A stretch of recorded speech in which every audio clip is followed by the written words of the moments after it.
গতকাল আমার বাড়ির গৃহপ্রবেশ ছিল, যে কারণে আমি পেজে সেরকম কোনো ভিডিও শেয়ার করতে পারিনি।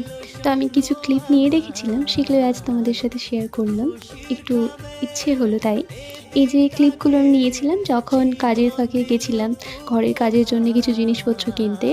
সেগুলো কেনার পর এখানে কাজ চলছিল, আর আমি প্রায় মাঝে মাঝে গিয়ে দেখতাম যে কাজ কেমন চলছে। আর সবটা কমপ্লিট হওয়ার পরে কিছু ক্লিপ নিয়েছিলাম, সেগুলোই আমি এখন শেয়ার করে নিলাম। আর এই যে আমার প্রস্তুতি পর্ব চলছিল, তারপর শুরু হলো ফিতে কাটা, তারপর আমরা কেক কাটিং করব। এবার কেক কাটিংয়ের জন্য প্রিপারেশন আগেই নিয়ে রাখা হয়েছিল। আমরা সবাই চলে এসেছি এখানে।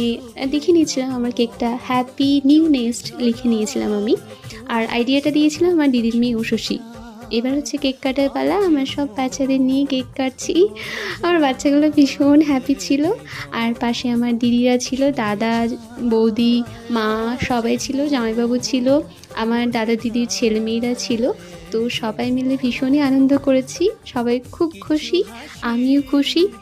আর উপরওয়ালা যে আমাকে এতটা খুশিতে রেখেছেন তার জন্য অনেক অনেক শুকরিয়া আদায় করি। আপনারা সবাই ভালো থাকবেন এবং আমি যাতে ভালো থাকি তার জন্যে দোয়া করবেন। টাটা।